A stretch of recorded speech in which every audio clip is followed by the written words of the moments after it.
Welcome to the Winged Wheel Podcast. Here to talk all things hockey are your hosts, Brad Crisco, Ryan Hanna, and Evan Lobsinger.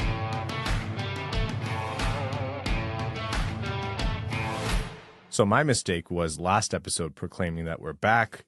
This episode would be the start of our ramp up to the season. We'd be covering training camp.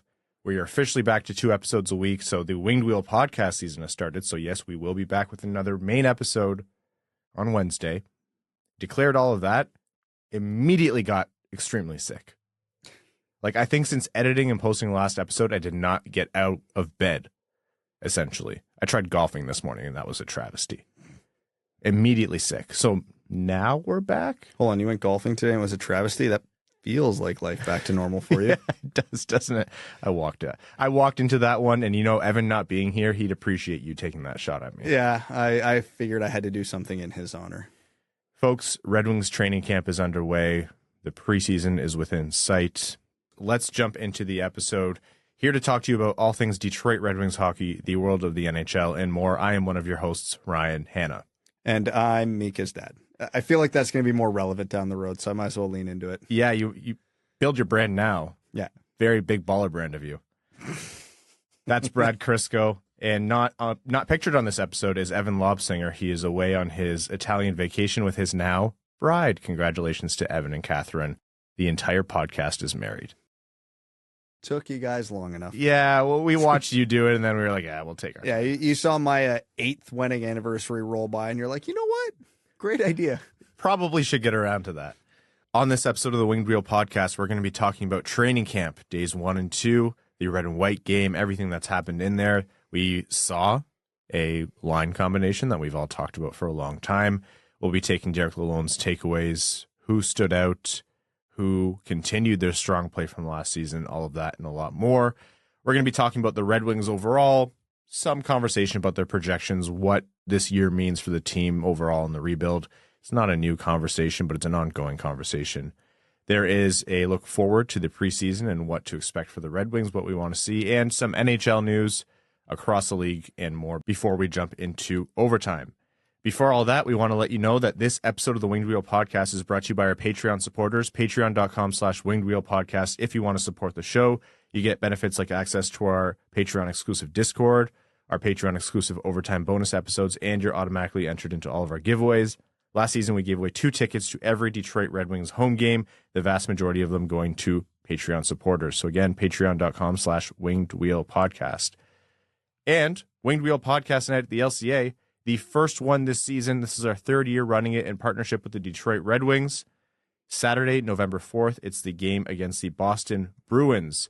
Winged Wheel Podcast Night at the LCA is, again, a partnered event with the Red Wings where we host a live episode of the Winged Wheel Podcast at the arena. It is going to feature a special guest, Ken Daniels, and we always add someone else to the mix. We're not going to spoil the surprise this time. You get a discounted ticket to the game. You sit in Winged Wheel Podcast specific seating sections. You get access to the pre-game live recording of the episode. And with every ticket sold, you get a co-branded Detroit Red Wings and Winged Wheel Podcast beanie this time. Last year, we gave away a hat. This year, you get the official licensed Red Wings beanie co-branded with the Winged Wheel Podcast logo. In addition to that, you also will have merch and giveaways and prizes and things at the event you will get access to. Food and drinks will be available as well, of course. So again, Winged Wheel Podcast Night at the LCA, Saturday, November 4th. The first 400 tickets get that beanie, and they're already over halfway sold, so be sure to get your tickets today. The link is in the description of this episode, or you can type in wingedwheelpodcast.com/Red Wings in your browser. If that doesn't work, go directly to the link fevo-enterprise.com/event/Winged Wheel Podcast. Again, fevo-enterprise.com/event/Winged Wheel Podcast. Get your tickets today. Oh, a portion of the proceeds of every ticket sold benefits the Jamie Daniels Foundation, of course. Okay. Training camp, well underway, and it was a really cool thing to see highlighted immediately, the line of DeBrincat, Larkin, Raymond. Now, we talked a lot about this leading up to the season. Does this make the most sense? Is this what we're going to see sticking? Obviously, you're going to see Larkin as the first-line center. Mostly, obviously, you're going to see DeBrincat as the top-line winger. That was part of why he wanted to go somewhere other than Ottawa, namely Detroit, because it's his hometown team. but that's Detroit's 3 biggest offensive weapons together. So does this mean they're going to stick together all year? No, we know that's not the case, but what did this mean to see them come out right off the hop at camp like that? Means he's at least thinking about it, which is all I needed. Because, again, so much is going to change between now and the preseason, let alone the start of the season. But, again, what training camp is good for is it gives a bit of insight into what the coaching staff is at least thinking about, what they're pondering, what they're trying, what they're working with. So the fact that they came out with that line right out of the gate would indicate to me that's probably what his preference would be if it were to all work out. And the big meaning behind that in the bigger picture for the Red Wings would be they have a legitimate, powerful offensive threat on the first line, which it's been a while since we could say that with any legitimacy. You know, if Raymond has a bounce back year, DeBrincat is what DeBrincat is, and Larkin is what Larkin is. That's a hell of a lot of offense on that top line, and you have Larkin to at least calm everything down defensively. I know Raymond is a plus defensive winger, generally speaking. DeBrincat is not, but that's okay. 2 out of 3 with a lot of offense is a perfectly acceptable formula. Something that DeBrincat said in an interview was he knows last year his goal scoring was down and he could have done a better job of working to convert those opportunities. And he also said that in previous years, he felt that he was a better two-way forward, in that last year that he'd really kind of let himself down on that front and he wants to continue to improve. He's coming into Derek Lalonde's system, so he's going to, no matter what, you have to. It's sink or swim in terms of be a defensively responsible forward. And that's not new to the Red Wings. You go back to the Babcock era, you go back to even prior to that, the forward group had to be defensively responsible for the most part. But if DeBrincat really takes a step up from last year, like, we're excited about DeBrincat as he is. If he takes a step up from last year, which he should, you're not going to worry about that right now. You're just happy to have the added offense to the Red Wings core, but he should take that step. Then that's just a further boost to what you mentioned.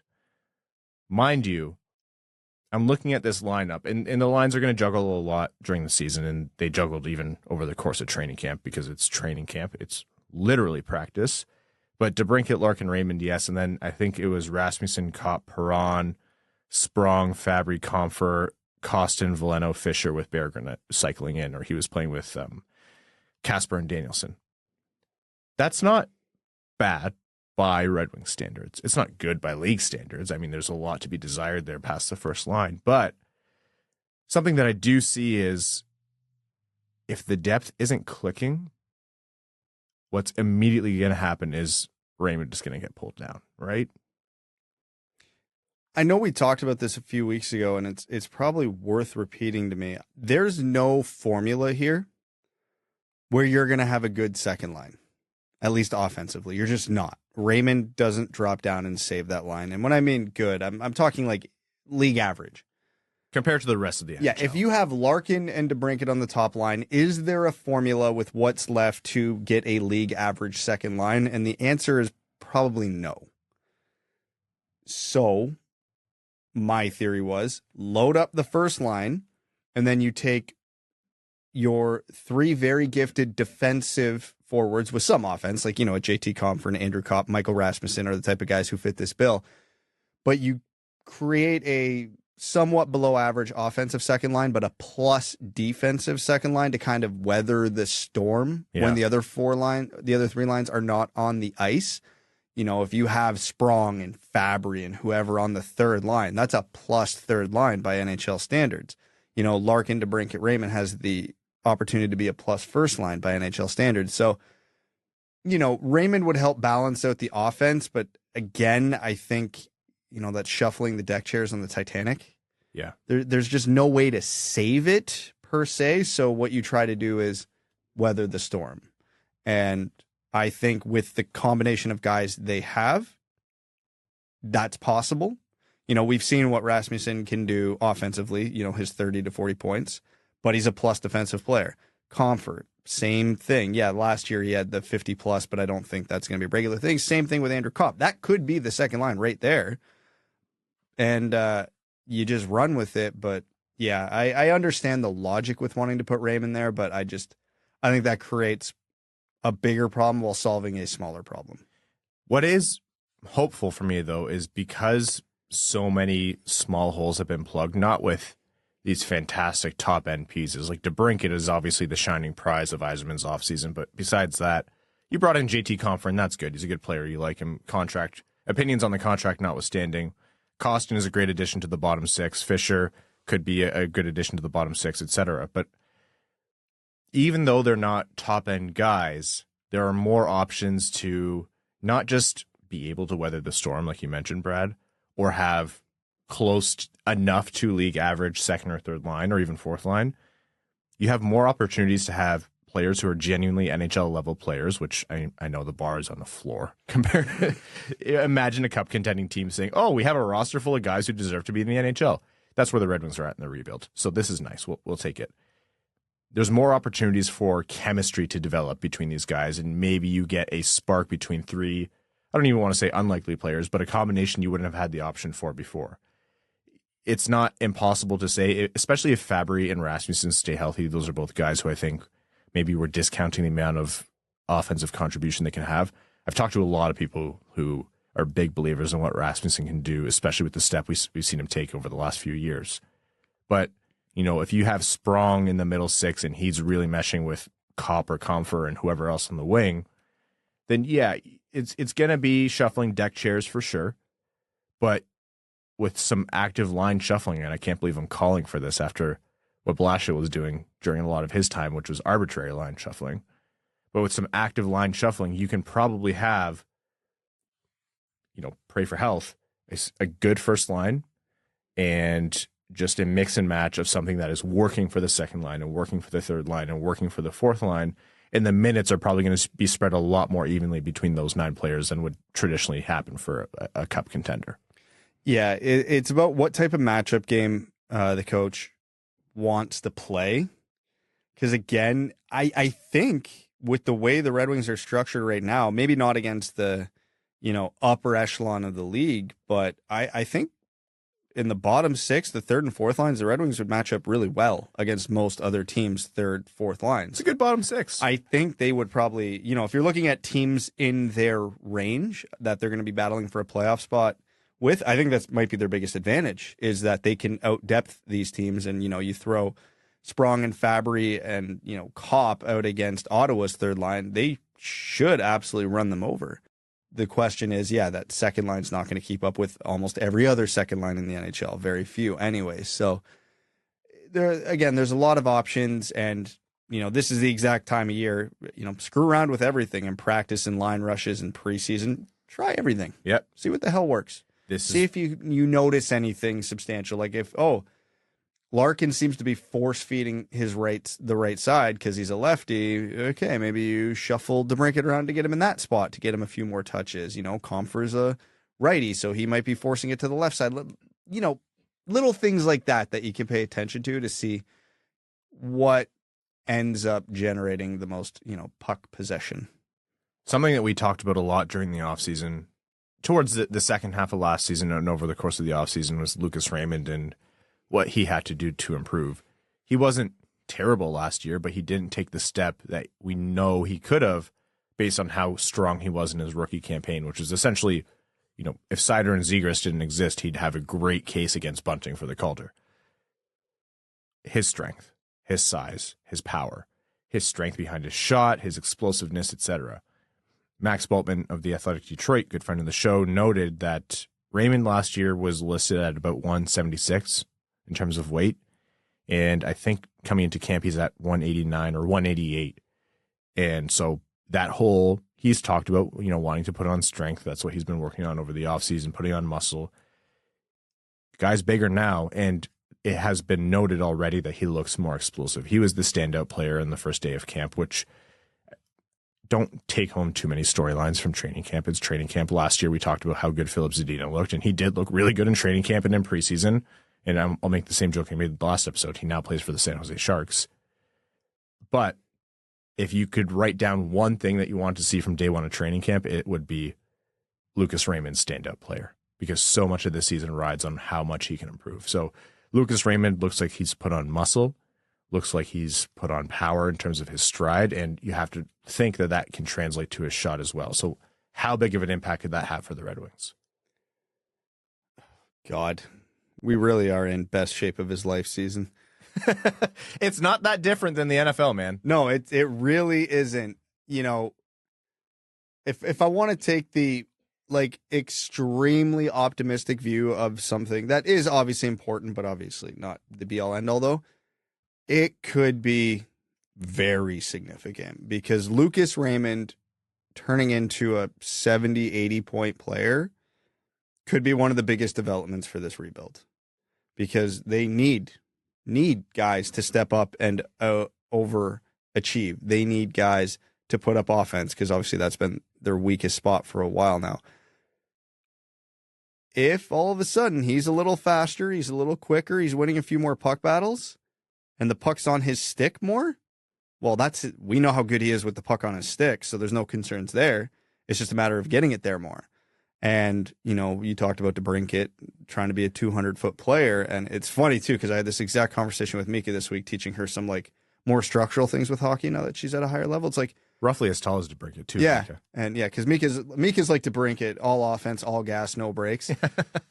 Sally's like Walman, though. Oh, 100%. But, you know, on the puck battles, the defensive side, the more of those you're winning, the more responsible you are, the more you have the puck. And when you get guys like Lucas Raymond and Alex DeBrincat, and I'll throw Mika in there, the more the puck's on their stick, the more good things are going to happen around the offensive net. So yeah, it's a small thing, and it's probably not something that's going to manifest itself, you know, visually to most of us, you know, watching the game. Yeah, sure, a little bit of extra speed and a little bit of extra strength will win him battles. We won't notice it until you look at the big picture in the year, and it's like, oh, his takeaways were upped by double digits, or, you know, how many times he gets knocked off the puck is decreased by 25% over the course of a season. That is significant. It's also going to help a lot with the attrition that happens over the course of a season. 82 games is a long time. Some may contend too many games in the season. I have become a person in that camp over time. I think 60 games is the perfect amount for an NHL season, but I digress. 82 games is a grind, and we've seen it take out rookies, take out young players who they've just never done it because there's nothing else like it in the world of professional hockey. Lucas Raymond, you saw him kind of wear down over the course of the season. Part of that, too, is teams learned how to play against him. Elmer Soderblom, who's not small like Lucas Raymond, he really wore down as the season, you know, was a grind and moved onwards. Injury played into that as well. But still, the stronger you are, the less likely you are to be injured over the course of the season. The less each bruise from a hit will hurt or take you out of a game, the less you'll slow down. It's such a grind that maybe isn't appreciated on the TV screen. You're right, Brad. So many of these things are in the margins, and it's not immediately noticeable. You see the results, you know, the team loses more or a player gets fewer points, but those small battles, how many coaches through every level will tell you hockey is played in like a 2x2 box, a 2 foot by 2 foot box, or whatever they, you know, measurement they're using depending on the size of the kids that they're coaching. I know Red Wings fans might not want to hear it, but watch the way Sidney Crosby plays hockey. The reason he has aged so well is because he's probably the best player of his generation, or if not one of.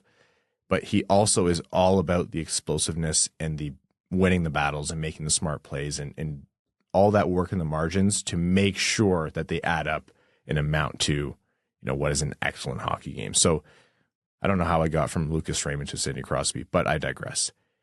It is extremely important. It's not just a joke. It's not just a meme saying, oh, he gets bigger, he gets better. Genuinely, this is an important part of his development, and it's one of the things that he needs to do to turn things around. Speaking of line combinations earlier, and we talked about things mixing up, and in case you find a spark, Derek Lalonde did actually really like the Fabbri-Raymond Comfort line in training camp as well. So you're already seeing a mind to potentially finding other options. For Raymond to keep up his confidence and keep up the production that you want to see from him, I think the most crucial thing is that he hangs on to a lot of power play time. That's going to be very important. Perron, for good reason, took that spot last year. So, and with whatever configuration it might be, I want to see Raymond hang on to that and produce in that spot. Jonatan Berggren, on the outskirts of the lineup, maybe, fighting for that bottom 6 spot. It's going to be hard because you know the kind of player that Steve Yzerman likes. You know the kind of player that Derek Lalonde likes. They want to get bigger. They want to get meaner. They want to get tougher to play against. And not just like, goons going out there, John Scott style. They want them to be able to skate and shoot the puck as well. But there are players in the bottom of the lineup who can do that.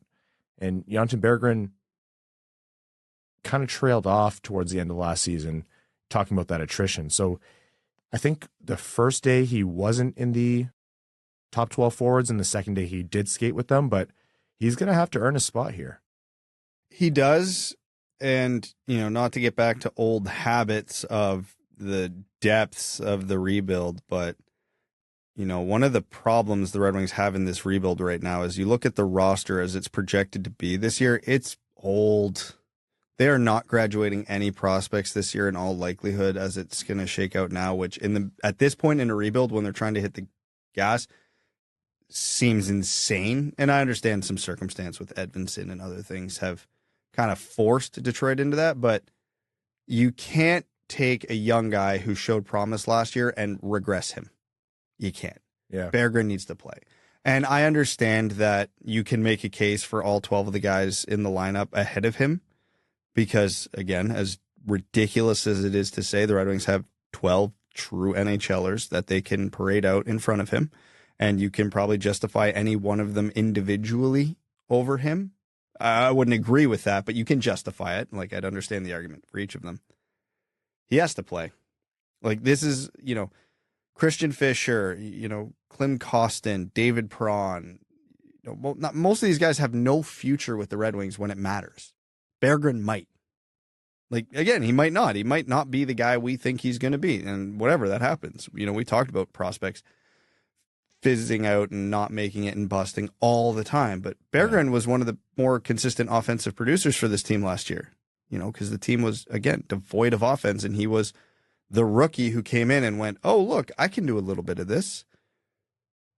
To now pull him out of the lineup sends a bad message, I know there's a ton of different circumstance, but let's not forget last year. People can make fun of it all you want, but all of Red Wings, social media reporters, everybody was in agreement. Filip Zadina had an awesome preseason and an awesome training camp, and he was healthy scratched on the first game, and he never looked right after that. Are those two things related? Maybe, maybe not. Did it contribute to his, regression when the season started? Maybe, maybe not. But I'd be hesitant to try and find out with Berggren this year. I understand the point you're making. I will contend that Zadina is an especially, mental player or mentally affected player in terms of how his psyche and his mood and, all the circumstances that happened in trying to make the pro game kind of affected his play. He got in his own head is what I'm trying to say. But I do agree with your overall point. Berggren is a talented player. He brings offense. Are there deficiencies to his game? Yeah, absolutely. He wasn't a perfect player, and the production came a lot earlier on in his stint with the Red Wings, and it kind of trailed off. So they're going to need to see that more, consistently. I actually don't have a problem if he comes in and is cycling in as a 13th forward, and that's what he earns over the course of the year. But I would like to see them kind of force the issue with Berggren. Being young enough or not graduating any prospects or, the players who have the roster spots now aren't not being part of the future. You're not wrong, but I don't even care about that, honestly, Brad. I care more about scoring goals. Like, get offense on the board. I am concerned about this team in terms of how much they're going to score. Yes, Raymond looks good. Yes, they brought in DeBrincat. Those are great things. Yes, JT Compher is another, middle six center option to go along with Andrew Kopp, and you hope that between him and Kopp having an injury-free year, they'll produce more. Fabbri's healthy. Rasmussen's healthy right now. All those things. Detroit is still a low-end offensive team in terms of projected goal output. They were a low-end teams in terms of real goal output last year. So could they get a lot better? Absolutely. Could the top of the lineup drag that wagon most of the way? Absolutely. Could what Derek Lalonde came on our podcast and said, and what Steve Yzerman has been saying, in the depth come together and bring together a lot of goals? Absolutely. That's a lot of things to kind of come together at the right time. And it can happen. That's the product of good coaching and good team structures. But I don't think the Red Wings should be in the business of leaving talented players out of the lineup.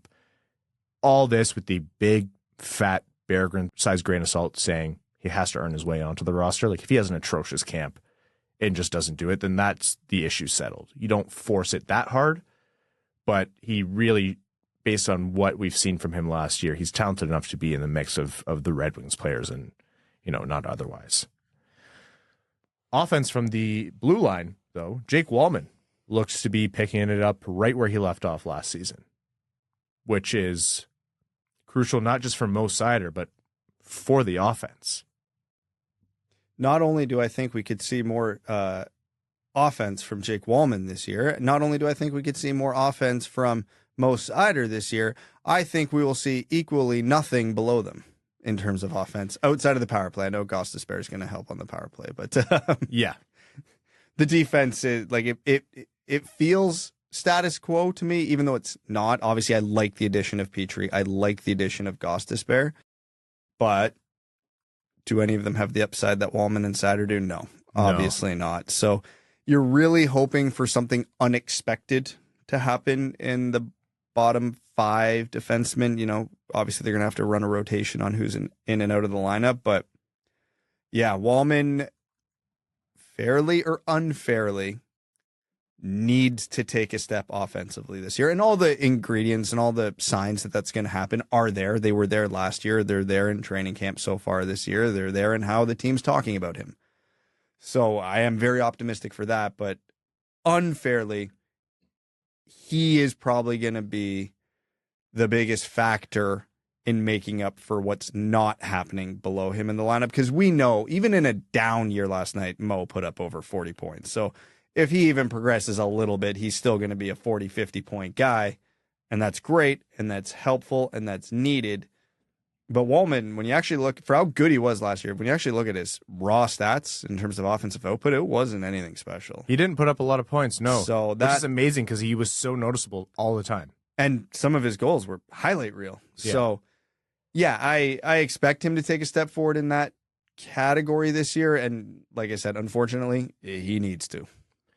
What I really liked, and I think I read this in Max Spaltman's article, I'll link it in the description of this episode, but Mo Seider talked about his chemistry with Walman. And you could see that on the ice. This isn't a dig at Sherratt. It's not meant to be, but Sherratt and Seider, that very obviously just didn't work out as a first pair. The team wanted it to. It didn't. Not only did it not work, it actually hampered Mo Seider quite a bit. It is the inverse with Jake Walman. The moment you put those two together, we saw a better Mo Seider. We saw what Jake Walman can do and what a gem he's turned out to be. But Seider really kind of reclaimed what he was doing in his rookie season. And by the end of the year, you were like, yep, that's the Mo Seider we know and love. And he is getting better. And this is, a top-end defenseman in this league. And that is the future of the Red Wings on the blue line right there. So for them to still be noting that chemistry during the offseason on and off the ice, like, that's crucial. I don't disagree, Brad. I think you're right. So much is riding on them because it's kind of like the forward group, but on defense. The top end looks really good. And then below them, you don't want to knock those players. They're not bad players. It's better than Detroit has had in a long, long time. But you can't expect the world from them offensively in terms of performance on the ice. So, yep, it's, Walman stood out over training camp, and that looks to be continuing. And that's the kind of promise I'll actually buy into, even though it's just training camp, because that stayed over the course of last season. Like, that pair just looked good over the course of last season. They weren't perfect every game, mind you. They played for the Detroit Red Wings, but that pair is really, really pivotal, and I have a lot of faith, health provided, that they can actually perform for the Red Wings. Behind them on defense, we saw Olli Maatta and Justin Holl play together, as well as, I think they put Gostisbehere with Petrie with Edvinsson. So Edvinsson, who's likely not going to make the team, just recovering from shoulder surgery, and then Johansson with Gostisbehere, which is, they just stuck Petrie and Gostisbehere with the rookies to see how that all shook out. Maatta and Hall might turn out to actually be a pair. A very, very boring pair, which I would be 100% in favor of. If Justin Holl ends up on a boring pair, that is exactly what they brought in Justin Holl for. 100%. I would name a more boring defenseman in the NHL than Olli Maatta. Take it. we'll take it. We loved boring. Oh yeah, that was not said as a dig. That was said as a compliment. Yeah, boring Ole Mata got Detroit a first-round pick in the Hronik trade, so yeah, they owe him quite a bit, and he got his extension, which was good. Goaltending. It looks like Husso's going to shoulder about the same load as he did last year, which is mildly concerning to me. I'm hoping that between Reimer and Lyon, one of them can step up and absorb more of those games, but it does seem like both goalies are performing well so far. Derek Lalonde went so far as to call out, Lyon had a good day, but Reimer really, really had a strong day for the Red Wings in camp. So too early to call a pecking order, but based on contracts, based on age, based on experience, I wouldn't be surprised if this turns out to be a Husso-Reimer situation for the most part. Oh, man. I really hope that this is a trio somehow. I don't see them clearing waivers if they go down, and I think the Red Wings kind of knew that when they went through, so they might have an interesting decision to make whether to carry 3 goalies or risk losing one of them, because Reimer's making more dollars this year, but Lyon got the 2-year contract, so it could be interesting what they favor there. I don't know if that's the right word, but one of them has to step up. So as long as we're getting reports that they look good, ultimately with goaltending and training camp, it means nothing, but it's better than hearing they were bad. So I'll take it as a win because I don't care what happens between Reimer and Lyon as long as Ville Husso plays 50 games and the Red Wings get 32 games of adequate goaltending beyond that. And today was the red and white game where the team obviously played this kind of intra-squad scrimmage. Big goal from Yanni Burgers. That red and white game is the second last feature of training camp. One more practice on Monday before they head into the preseason, which they kick off on Tuesday, September 26th against Pittsburgh. They have a game on Thursday, September 28th against Washington, the 30th against Washington, and it'll go on, and we'll cover that as it goes. Just know in advance that not every player goes to every exhibition game. You're going to see players cycle in and out, especially players that they want to get a more of a look at on the road. Typically is when you see those guys. The feature players tend to play a little bit more at home, but I digress. The Red Wings did cut down their roster a little bit today before the end of training camp. The most notable players removed from the lineup were Andrew Gibson and Tanias Mathurin, who are sent to their respective major junior teams. The other cuts from training camp were Oren Centazzo, Cam Hillis from their PTOs, Matthias Malofsky, Israel Mayanskum, and Jake Uberti, Finn Harding, Connor Punnett, and goaltender Lucas Matecha. So those are all just players they used to fill out training camp, which is why you've not heard any of their names before. All right, let's jump into our next little topic here, which is projections on the Wings this year. And, what to expect from the Wings. We're now getting into kind of team NHL preview season. Our first divisional preview is going to happen next episode, so we're no different.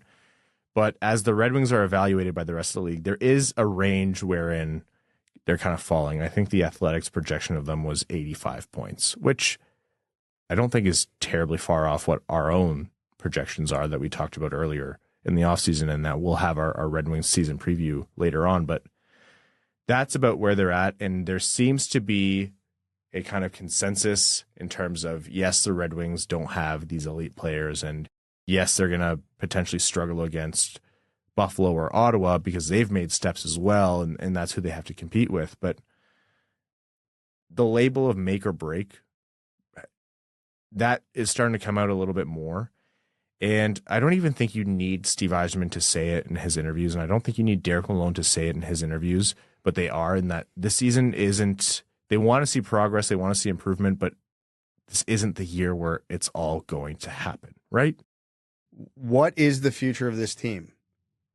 It's Lucas Raymond, Mo Seider, probably Dylan Larkin still kicking around, maybe Jake Walman still kicking around, and then most of the rest of this roster, like obviously there's going to be a couple, are going to be gone. The future of this team won't be playing for the Red Wings this year. The Simon Edmondson, Nate Danielson, Marco Kasper, Axel Sandin Pellikka, hopefully Sebastian Cossa, if not Trey Augustine, Carter Mazer, on and on and on and on. They're the make or break guys for this rebuild. Yeah. Those guys in the minors. in junior. Again, not fair to put it on them, and we've beat that to death over the summer, but that's the reality of it. There are 3, maybe 4 players on the roster whose development is imperative to the future of the Red Wings, and the majority of the development has to come from outside of Detroit.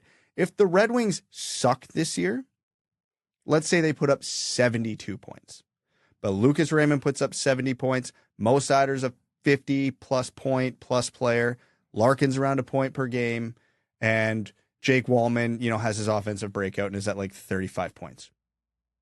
Is that a positive development for the future of this team? Yeah. Do we care if Ole Mata or Justin Holl or Jeff Petrie or David Perron or Christian Fischer fall off a cliff? Yeah, it's bad for morale, but they have no impact on the future of this team other than they are there to bring some wins this year, to bring Lucas Raymond and Mo Seider into a playoff race. Get a taste of it. Yeah. I know I'm oversimplifying this, obviously, but that's essentially what this is. Is this a make or break year for Detroit? Absolutely the hell not. Everybody else in their division's loading up around them. I will say this now. I will say this up to our preview, and I will say this during the season until we get a real clear picture of what happens. The most likely path for the Detroit Red Wings this year is they improve. They improve in the standings. They improve on the ice. Key players on the team improve, and they finish 7th in the division. Yeah. 100%. And there's not a damn thing they can do about it. Ottawa's gearing up. Buffalo's gearing up. Boston's still good. Florida's still good. Tampa's still good. Toronto's still good. So if they finish 7th, are we going to sit here and go, terrible year, the rebuild's a failure? It was make or break and they broke? Of course not. Like, it's a dumb narrative. It is perfectly fair to poke holes in the Red Wings lineups. Hell, we do it more than anybody else.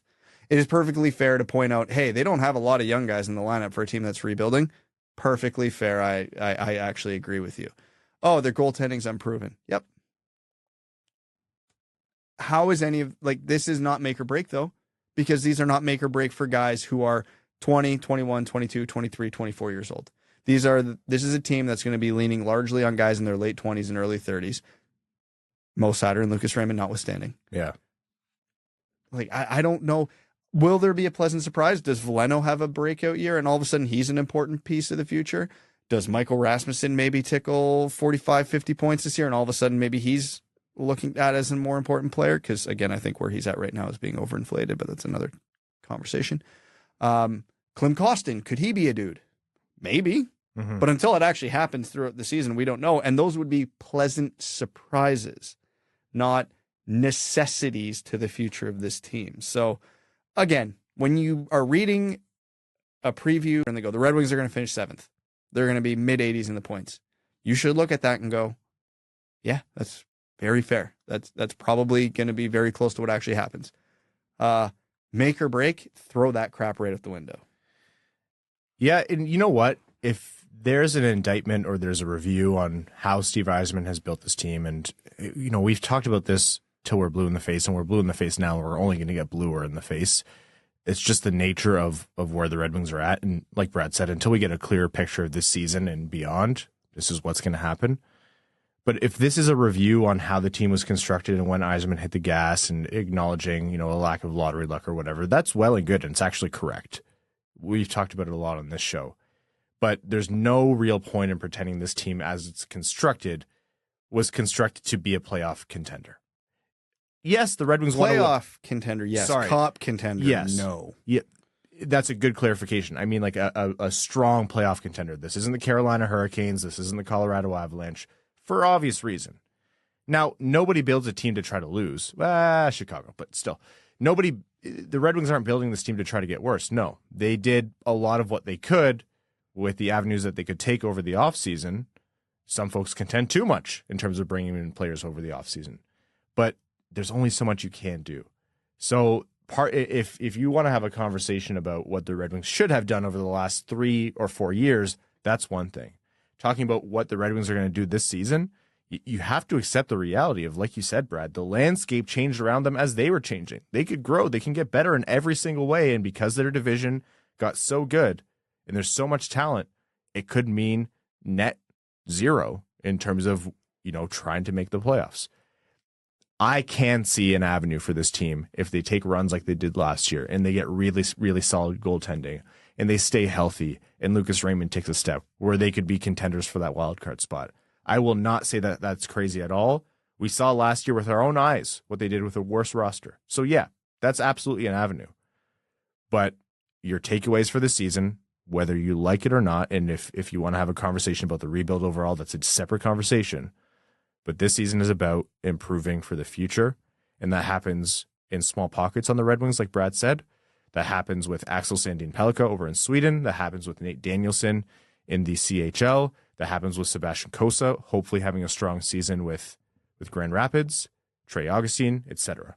But anything that happens on ice for the Red Wings this year is just a cherry on top to me. It doesn't, and I want to finish this up by saying we have complained and whined and groaned on the show about missing watching good hockey. There has not been any more fun that we've ever had on the show than those 2 weeks where it looked like the Red Wings controlled their playoff destiny. They were in a playoff spot by points and point percentage in February. And that was electric. And that's the crazy thing is I think every national writer has completely forgotten about that. Because when you read the narratives from last season, it's like you weren't watching the same team we were. No. They ended up with 80 points, and how many did they drop after those 2 losses to Ottawa? Oh, yeah. Like, they fell apart. Rasmussen got hurt. Husso got worn down. Bertuzzi, Hronek were gone. No crap, they regressed. If they had just ran status quo to the end of the year, would they have made the playoffs? Probably not. Would they have been really damn close to the playoffs and well north of 80 points? 100%. Last year's Red Wings were, and I know if they didn't get the points, they didn't get the points, but last year's Red Wings, without like the typical rebuild end of year, you fall off and just maximize your draft pick, whatever. They were more of an 86-point team than an 80-point team that they ended up.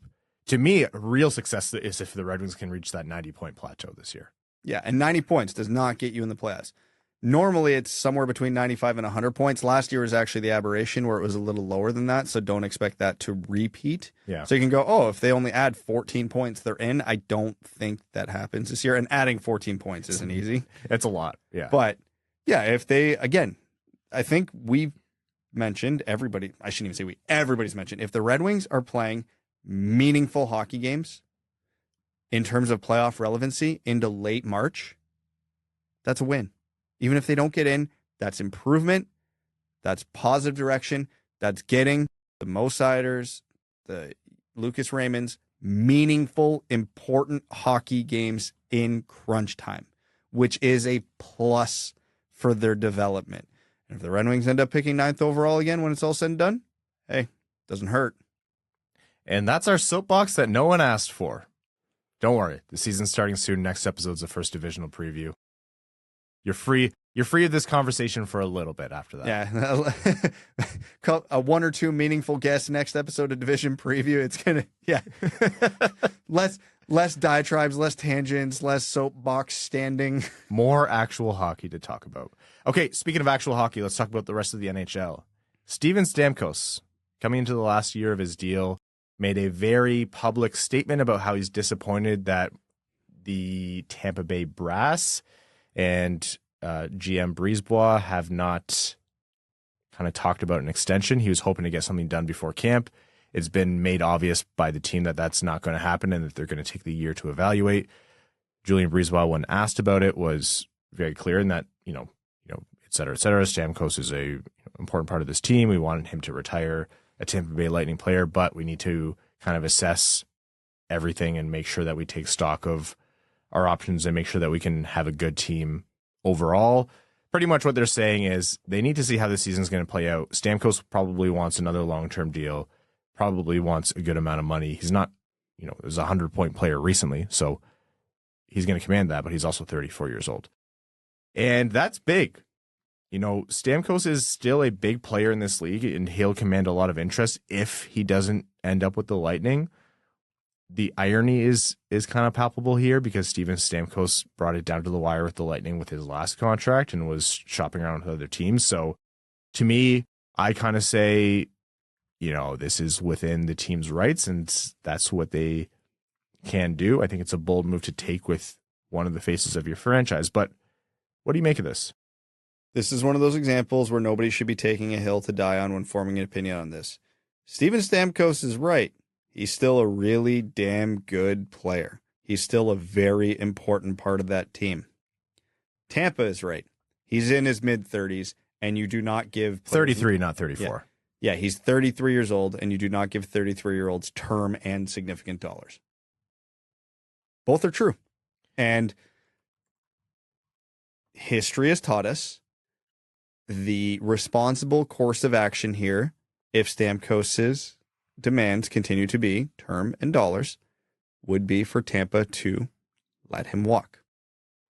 Because you don't pay 33-year-olds significant money with term. You don't. Is there a reality Stamkos is still a really productive player worth, $8-9 million a year for 4 more years? Yeah, maybe. He's a guy who doesn't rely on speed, so there is the possibility.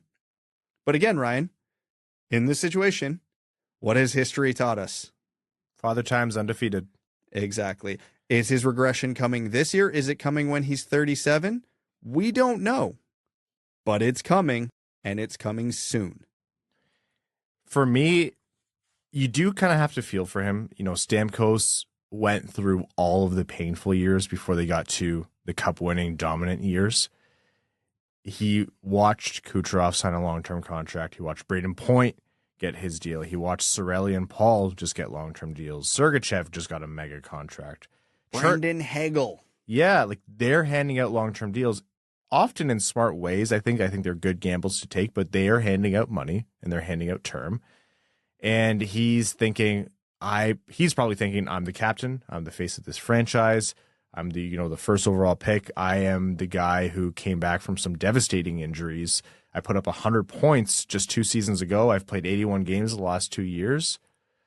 Yeah, I'm not going to ask for maybe 8 years, but maybe I'll take 6 or 7. And maybe I'm not going to ask for $10 million, but maybe I'll take a discount from my previous $8.5 million to 8 because the cap is rising. Something like that. And it's got to be tough because hockey is an emotional sport and the team building aspect of it is emotional. And, he was the leader through these cup victories and through this dominant era. It's gotta grind you the wrong way. You almost can never conceive of players like Stamkos at this point in their career finishing it any other way than in Tampa Bay the entire time. But when it sours at this point, it sours in a bad way. So if this does go south, I could see another team across the league maybe getting him on a shorter term contract for big bucks, overpaying him, and then having one hell of a piece for their own run in the future. Or the de facto Tampa, they just get it done. The player signs for such a team-friendly deal, and we all go, how does Tampa always do this? Damn it. You're right about all the things Stamkos is probably feeling, and all those things are objectively true. But you know what all those other players are that he isn't? Younger. Under the age of 33. Yeah, it's tough because the age curve is, the smart thing to do is to apply it. As the cap goes up, it's a little less impactful, but salaries catch up to the cap no matter what. So you really do have to be smart in how you build your team. The Red Wings are a massive example of that. Where we talked about with the Seider contract, hey, you're young guys, you take the gamble and you get them locked up long-term for, pretty decent dollars immediately because it's only going up. Because way more often than not, it proves to be the wise decision. For a 33-year-old, the inverse is true. A lot of teams pony up for these guys because they don't want to lose them, and then they fall off a cliff, and it becomes a disaster quickly. There are always exceptions to the rule on both sides, and Stamkos could very well be the exception to the rule. But if you want to be a good GM in the NHL, you have to play the odds. And the odds state that if you give Stamkos a 5-year deal, he is going to regress well before the 5th year of that deal. Elsewhere in the league, Tanner Pearson, who is looking to be back now after some pretty terrible injury and then recovery luck. He had surgery in Vancouver. Many surgeries on the hand. However many is being reported, it's more. And we're not talking 2 or 3. It's like a half dozen. Ill-advised stuff to the point where his career was in jeopardy. So bad blood between him and Vancouver for good reason. I think there was some changeover in the actual medical staff that happened there. And if you're hearing about change in medical staff, it's bad in the NHL because no one keeps track of that. But anyhow, Tanner Pearson gets a fresh start with the Montreal Canadiens. Vancouver sent Pearson and a third-round pick, 2025 third, in exchange for Casey DeSmith. They had to give up a third to offload essentially $1.45 million in contract, which isn't the best. Like, Pearson's a good pickup for Montreal. Good for them. Yeah, he's a guy. Yep. He's a dude. And no knock on DeSmith at all, but... Well, he's an upgrade from Spencer Martin, who was projected to be Vancouver's backup. And if Vancouver has any thoughts of making the playoffs this year, which is in the realm of possibility in the West, Spencer Martin, who was one of the worst statistical goalies in the NHL last year, cannot play 20, 30 games. So not a bad move for them. I have, as I always do with Vancouver, though, I have thoroughly enjoyed watching from afar. Not entirely different to conversations we've had about the Red Wings over the 8.5 years we've done this podcast, but the philosophical discussion of why are we giving up picks to offload contracts at this point in the team's rebuild? What the hell are we doing? Conversation. Yeah, had to get under the cap right after missing the playoffs. Gotta love when that happens. Yeah, it's not like I'm laughing, but it's not entirely dissimilar to some poorly managed rebuilds and late started rebuilds, and we should be rebuilding, but we're not rebuilding yet rebuilds. So that's been entertaining. Speaking of entertaining, Brad Marchand with a C on his jersey. Holy hell, do I love it. First good thing the Bruins have done for me in a long, long time. Those new jerseys are awesome as well. Oh, they're sick. Yeah. I love them. Oh, well, hey, we hate a lot of things about the Bruins, but their uniforms are not one of them. No. Classic. No. Just beautiful jerseys. But we were hoping. Brad Marchand has gone so far into the villain territory that he leans into it. I respect it. I love it. The entertainment factor is going to be through the roof. And hey, Brad Marchand's a really good hockey player. He is a leader in that dressing room. He is a leader on that team. Makes all the sense in the world for the Bruins and their locker room. But for the rest of us, yes. Entertainment value. I can't wait to see the chaos on the ice. The worst thing that could possibly happen here is that he gives up his shtick and just becomes like a more level-headed player on the ice. No one wants that. We've all spent the last however many years learning to love to hate Brad Marchand. Don't take that away from us now. Just amplify it, please. Make it as chaotic as Roberto Luongo with the C painted on his mask, skating all the way across the ice to talk to the refs about a penalty. I want to see Brad Marchand, waving his C at opponents or holding up the C with his hands when he's in an argument, or pointing to, an important player on the other team who doesn't have the C, just tapping him on the chest right there going, "Where's your C?" Please, this is what I need. Yep. And just one other note, this one we've been following for a while. It's one of the bigger topics, and bigger. I mean, you're at the end of camp, you're scraping the bottom of the barrel before hockey's played because all business is really taken care of at this point of the year generally. But Ottawa, speaking of teams in a tough cap situation, Ottawa's not a playoff team, and they're in a tough cap situation. And they have to sign Shane Pinto. He's a 1002C restricted free agent, which means he can't be offer sheeted, but he needs a contract. And he's part of their center depth, or he should be part of their important center depth for the future. They have Tim Stützle, they have Josh Norris. They're hoping he gets healthy, and they want to have Shane Pinto, but it doesn't seem to be close in terms of contract, so they're going to have to do something here. What's funny is the angle other teams are taking to approach this is, just trade us Shane Pinto. Boom, solved. But you don't generally want to trade good players like that. So from a Red Wings perspective, this is interesting to see because he's an important part of how they might perform this year, but also overall, if a player like Shane Pinto's on the block, or if Ottawa has to give up assets to get, make space, that could be an interesting one to follow. I'll repeat. Always a great sign when you have to get under the cap a year after missing the playoffs. And they have no cap space, and Shane Pinto is going to cost some dollars. So not only are they likely apart on term and dollars, but there's the cap gymnastics that have to go along with this as well. Because even if they agree on a contract, they have to make a move. They can't just plug him in at this point. So, fantastic cap management for a team who just missed the playoffs. I read a comment somewhere. I think it was a screenshot from Reddit that I saw on Twitter, but it was something like there's no GM in the league that has such high highs and such low lows like Pierre Dorion. And that is just absolutely 100% true. If he does lose his job in Ottawa, I hope another team picks him up because he's just so entertaining. And without the shackles of Eugene Melnyk holding him back, he has just become so much more emboldened and does whatever the hell he wants and things move a little quicker. I want every summer to be the summer of Pierre because it's funny. Do you hear the rumor about Chiarelli potentially being linked in like a consulting or senior advising position to the Senators? God, I hope so. Please, because that's very, very funny. All right, let's jump into overtime here. Overtime on this episode of the Winged Wheel Podcast is brought to you by our Patreon supporters. Patreon.com/Winged Wheel Podcast if you want to go above and beyond in supporting the show. You not only get the benefits that I talked about at the top of the show, like the Discord, the bonus episodes, the giveaways, but you also help support everything we do in the show. Winged Wheel Podcast nights at the LCA, wingedwheelpodcast.com/Red Wings, or link in the description of this episode. Get your tickets today. Those are only made possible by our patrons. Our support of the Jamie Daniels Foundation, the expanded Winged Wheel Podcast content universe, for example, right now, Expected by Whom, a show hosted by Prashant Iyer and Sean Shapiro, who are doing some phenomenal interviews. Please go give them a listen. That's all made possible by our patrons. Everything we do on the show is through them. They're the real heartbeat of the show. So if you do want to take that next step in supporting us a little bit more, patreon.com/Winged Wheel Podcast.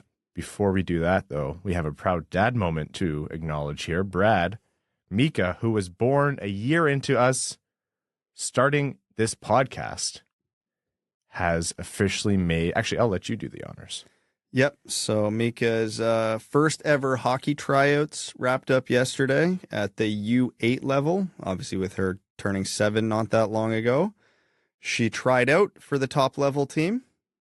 She made the top level team, but not for girls. She made the boys team. I'm not surprised. Knowing Mika, she's already the most talented Crisco in terms of hockey. That's been the case for a while. In general, really. But seeing her react to that just melted me into a massive puddle. Oh, yeah. I'm generally emotionally dead inside, but like that was the closest I've become to like a blubbering idiot in a long, long, long time. PWHL, watch out. Mika Crisco will be draft eligible in some amount of time. 2034.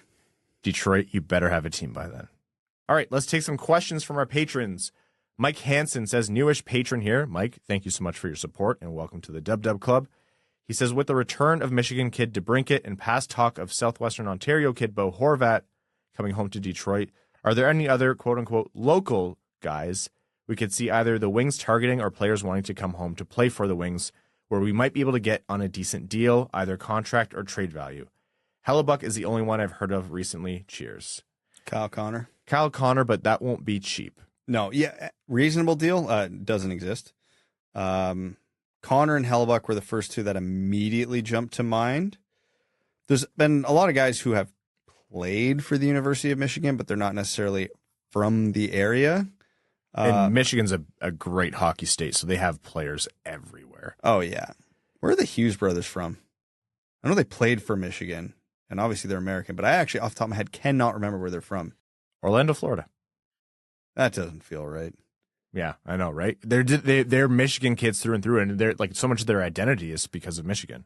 Yeah, but either way, yeah, there's not like a ton of like superstar level Michiganders floating around the NHL that the Red Wings would be able to target. Give me Kyle Connor and Zach Werenski, and I'll be happy. You know. There you go. Yeah, but yeah, those wouldn't be cheap, and Werenski's not for sale.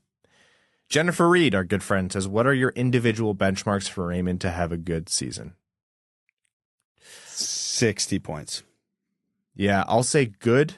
25 goals, 35 assists, 60 points, I think is fair. I think great is he pushes past that. I think great is he hits the 30-goal mark. That'd be awesome for Raymond. It's a big ask, but I think he has the talent in him. It's not like asking 30 goals of Michael Rasmussen, which I'm not saying is impossible, but you look at the skill and talent level of Lucas Raymond and how we know he can shoot the puck. That'd be great for me. I think 60 is fair. I would like to, like a best case scenario, but realistic outcome for Raymond is he hovers around that point per game mark, kind of where Larkin is right now. That might be asking a lot, at least at this stage in his career. Sorry, eventually. Yeah, eventually. That's who he yes, becomes. correct. Yeah. Wallstedt is a 4-letter word. Says, with several prospects getting to the AHL, do you expect a bounce back year in Grand Rapids? No, I'm going to beat this to death because it's a common misconception with the AHL. Prospects do not win you games in the AHL. Those veteran tweeners win you games in the AHL, the Chris Terrys of the world, the guys who are way too good for the AHL, but have been around for 10 years, but are not quite well-rounded enough to make the NHL, and then they just come in and put up like a 1.5 per game in the AHL. Young prospects making the jump from juniors or Europe to the AHL tend to struggle. Like, even when they're doing well, they're not at the level of some of those, AHL lifers in a lot of instances. So I will say there's going to be a bounce back here from Grand Rapids this year because they were real bad last year, but I don't think it's going to be, running the show in the AHL. Exactly. It's hard with new coaching too. It's such a complicated league to do well, and it's such a fine balance of talented players, talented young players, but often the best players in the AHL couldn't cut it in the NHL. And sometimes players who don't perform well in the AHL, but by the time they make the show, become NHL regulars. It's kind of bizarre, and you get a feel for it after watching Overtime. Weeb Wheel Podcast, that name's really funny. It always gets me. Says, Edvinsson was sold as a super high variance prospect. Given what we've seen so far, where would you have him slotting in 2 to 3 years and assuming normal development on the wings or on a cup contender? Number 3D, kind of your well-rounded, do-it-all defenseman, but who is really good at shutting down defensively. I think there's enough offense there to keep him interested and to keep him on the second pair. That he won't be that guy who's like completely devoid of offense, like some other players of his, I don't know what to call it, build. Mm-hmm. But yeah, he'll be a number 3D. I think is around best case scenario. Assuming normal development, I think 3D on Red Wings, 4 to 5 guy on a cup contender is normal but good. Could see, maybe he's Detroit's second best defenseman, but that's not normal. That's like best case scenario. And even if he is the second best defenseman, you're not playing him with Seider because, again, you need some talent below Seider in the lineup. So yeah. You have Edvinsson anchor that second pair. Seider anchors the first. And on a cup contender, someone young like him isn't typically not going to get the top pair minutes, so 4 or 5 guy.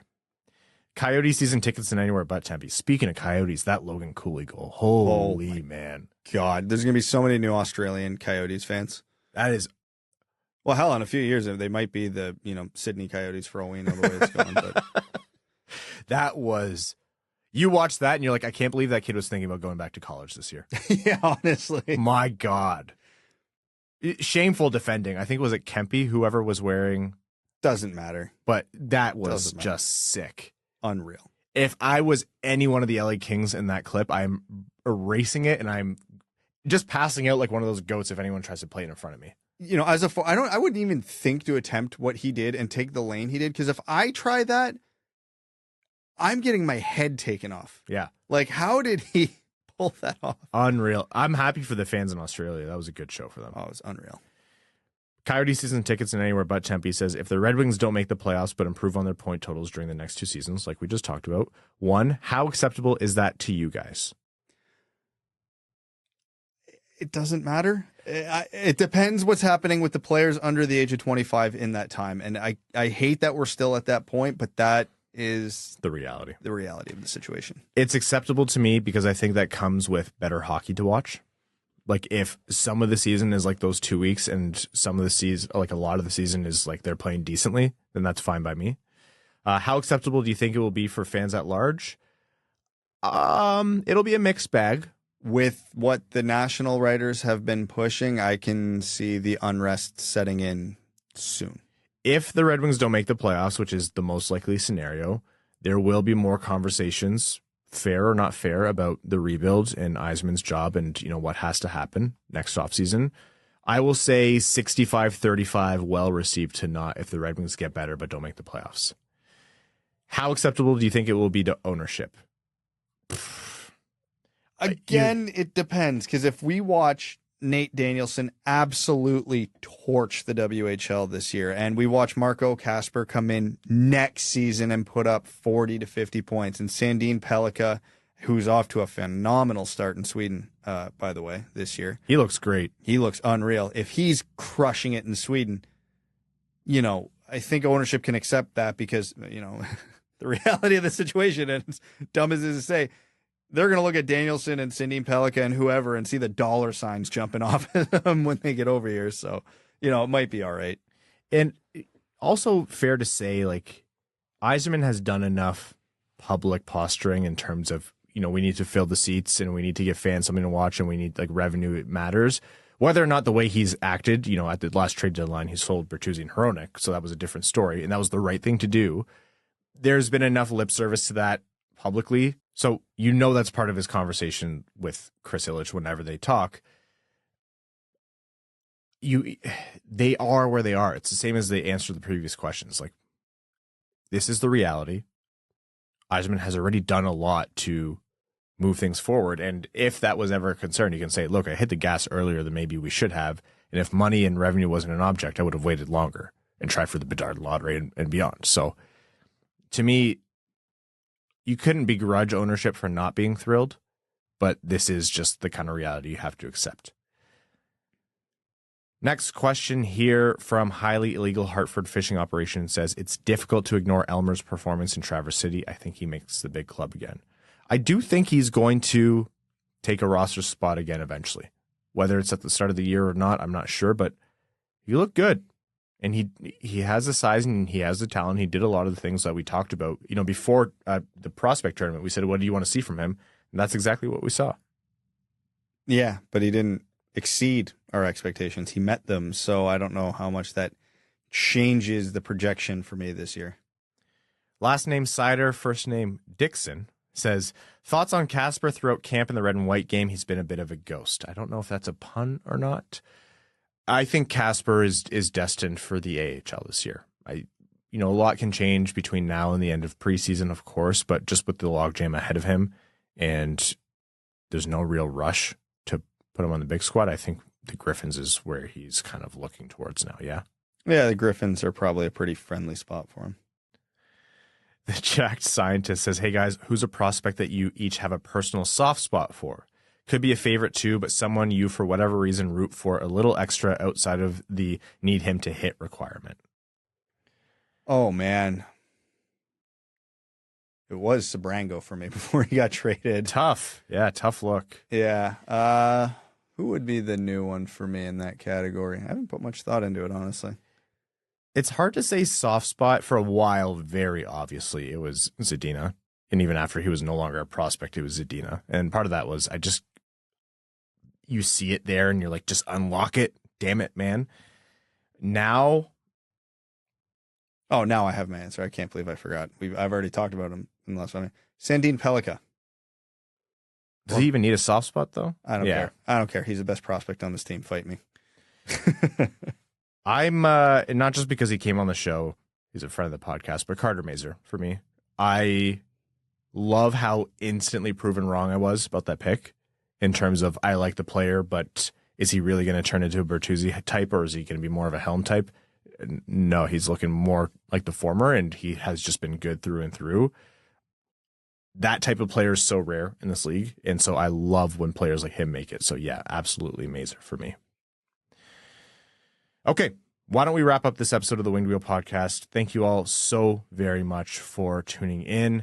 Again, Winged Wheel Podcast tonight at the LCA, Saturday, November 4th against the Boston Bruins. Get your tickets. The first 400 get the co-branded Red Wings and Bruins beanie. wingedwheelpodcast.com/Red Wings, or go to the link in the description of this episode. And for those of you who want to go the extra mile to support us, patreon.com/wingedwheelpodcast.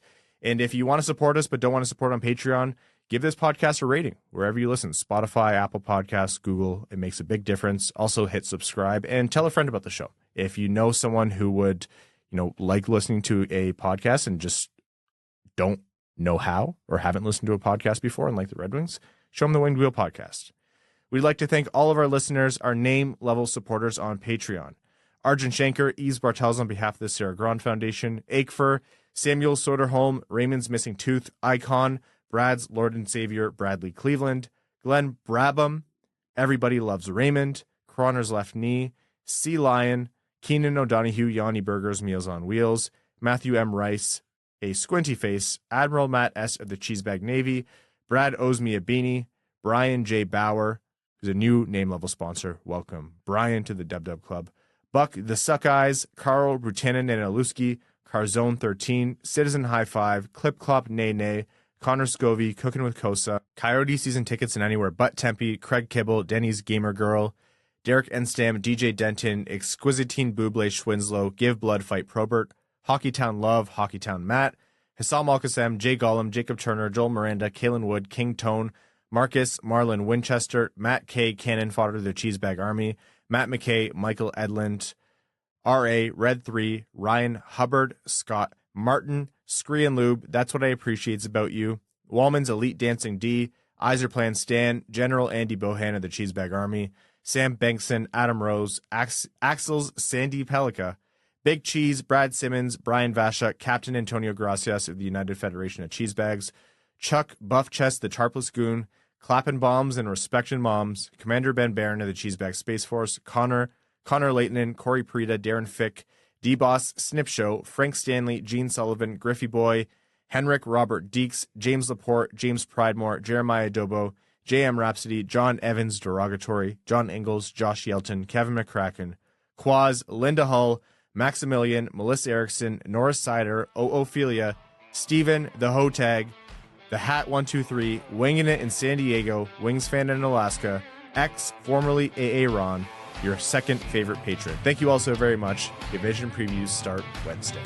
Thanks for tuning in to the Winged Wheel Podcast. Be sure to check out wingedwheelpodcast.com, where you can subscribe to the show on iTunes, Spotify, or wherever you get your podcasts. You'll also find links to other ways to support the show, such as Patreon, official podcast apparel, and more. And don't forget to follow the show on Twitter at Winged Wheel Pod. And of course, the hosts at Brad Crisco, at Ryan Hanna WWP, and at Hockeytown Evan.